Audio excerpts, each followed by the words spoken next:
What's up, guys? It's Gardy B with the Jenkins and Jonez show. As always, I'm here with my good internet buddies, Dragonfly Jones, a.k.a. Tyler. What's up, guys? With Jethro Jenkins, a.k.a. John. What's up, bubbas? And if you fuck with us, you want to see more of our content, please jump on YouTube and subscribe to our channel. Were either of you surprised that the Warriors won that game easily? No.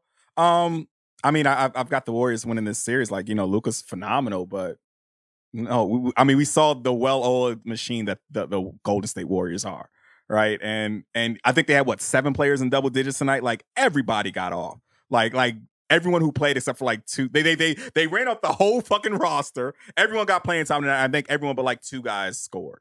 So it was just one of those games where they were just clicking on all cylinders, and it was these are the Warriors that we know playing team ball, playing as one, and it's Luka, and of course Luka's got some help with Dinwiddie and Brunson, but it ain't the Warriors, bro.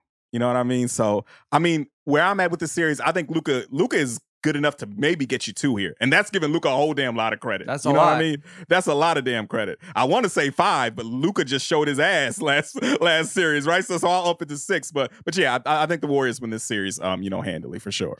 The team defense the Warriors play is just phenomenal. No, seriously though, you know what I'm saying? Luka was seeing 2, 3 people thrown at him, you know what I'm saying? They switched bodies, kept a fresh body on him at all times. He struggled in that second half, you know what I mean? But yeah, like for me, I was looking at that shit when I don't know if y'all noticed when Steph was kind of struggling and he missed 4 free throws. The last one he missed at the end of the second quarter, Luka was kind of woofing him a little bit. I don't know if y'all peeped it. And then he just lost his fucking mind. And I'm like, listen here, Bubba. This ain't Booker, okay? Right. This ain't that Devon Booker. This ain't this ain't an everyday light-skinned nigga you fucking with. This is a demon. That's a devil. You know what I'm saying? That's a devil. All right? And you need to keep it real cool when you addressing Mr. Curry. Because that's Mr. Curry to you right now, dog. You feel me? But no, I think, when it comes to the series,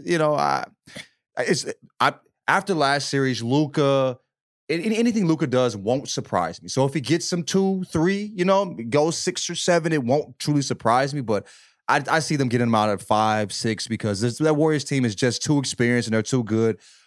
One thing I look at too when watching him is Jordan Poole. And with Klay not looking like Klay, and they might have to finagle some shit to get Jordan Poole a bag. He might be the second Splash brother, and maybe deservedly at some point, but it's gonna be interesting. Yeah, I think it was for sure a hot take to say Poole was better than Steph, but I don't think it's that hot of a take to say he's better than Klay this postseason. I don't think it is, man. No. Yeah, I agree with that. I'm not going to overreact to Game 1, especially because the Mavs, obviously coming off of a Game 7 where they held the turbo button down the whole game, and a lot of emotion. Everyone feeling good about that. They're at a new stage for this incarnation of that franchise, obviously. But I will say, I saw a lot more from Andrew Wiggins on Luka than I thought I was going to, and we'll see Game 2. I think. For a team that's as young as they are, the Mavs, they've lost Game 1 of both of the previous 2 series, and clearly are a team that understands the flow of a playoff series. They're not going to overreact to this, and I don't really think this has that big of a impact on the series at large. But I will say I was really impressed with Wiggins on Luka. I didn't expect them to have a guy that was going to be able to bother him for stretches the way that Wiggins did tonight. Yeah. And I was impressed. We're all old enough to remember on the scouting reports when Wiggins was at Kansas, they were like, this guy could be first team all defense. Like, he could be a defensive stopper, an elite defense stopper in this league. And it didn't quite pan out that way, but he showed some sparks tonight. And he's shown some all season. Like, he's been taking some good steps, with the Warriors. He's really reinvented himself, because a lot of us thought that boy was done. You know what I mean? But when we talked about that before, but he for sure reinvented himself with the Warriors. That's what happens when you get with a good system, a good culture, and all that shit. For sure. I think like Mikal Bridges is a better defender than any of the defenders that are on the Warriors as far as guard defense, but there's a big drop-off after Mikal. You know what I'm saying? But they were throwing Jordan Poole on him. They threw Klay on him. They threw Wiggins on him. So they kept good, solid defenders, fresh bodies on him. You know what I'm saying? And, it made basketball look real difficult for Luka. So, but good for Wiggins though. I mean, also he got some big buckets too, and he played really good last series as well. He seemed like he was kind of, hitting another, looking like Wiggins, the normal Wiggins towards the end of the season, but he picked it back up. So good for him. You know what I mean? So I've mentioned to you guys that Shar and I have friends who are Warriors fans. They're from San Francisco, lifelong Giants Warriors fans. And as they have pointed out to me, in the early 2000s, when all of the other basketball fans in Southern California or in Northern California were Kings bandwagon fans, they were still Warriors fans, even when it was a stupid decision to be so.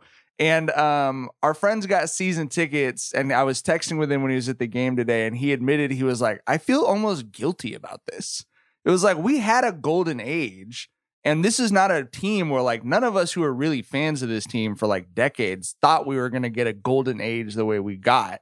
And he's like, I didn't think we were going to be like, we have to beat a team who's in the conference finals for the first time that any of those guys have ever played in the conference. That's who we have to beat with home court advantage to get back to the finals with Steph and Klay and Dre. And we've got the young talent and the surprising reinvent. Like he like can't believe it. You know what I mean? Yeah, it's for sure. Like, you hear that bullshit.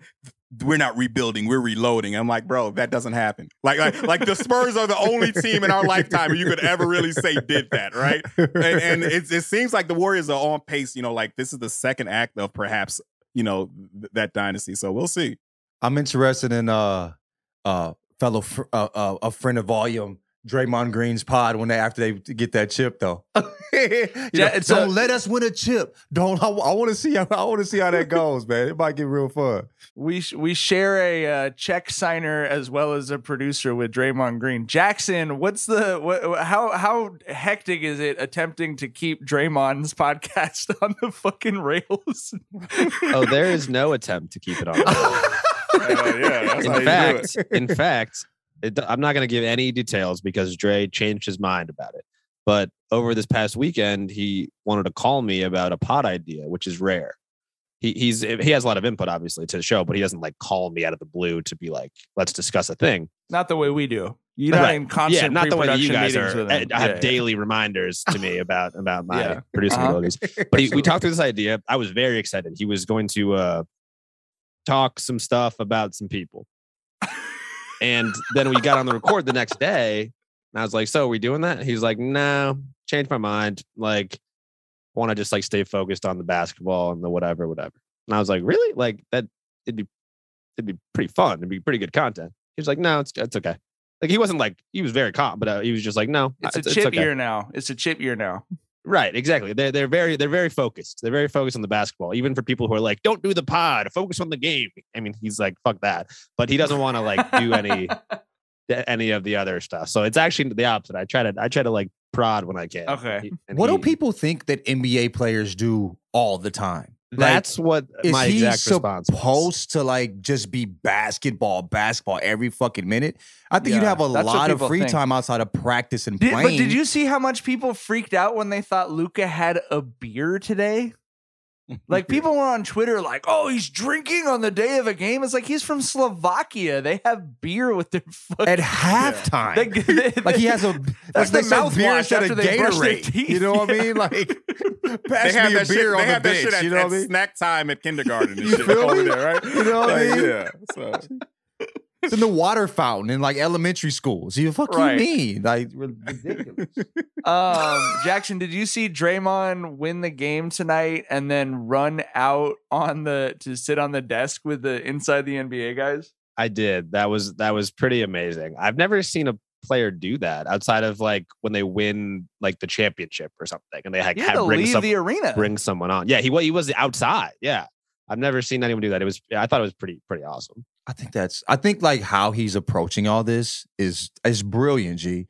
Win a chip, you got a fucking popping ass podcast. Like number one, I saw was the number one podcast, like sports podcast, you feel me? Because it's so well produced. So well, yeah, good job, Jackson. You know what I mean? And then you got this TNT bag waiting for you too. Like, dog, get that. Do all of that shit, bro. I love to see it.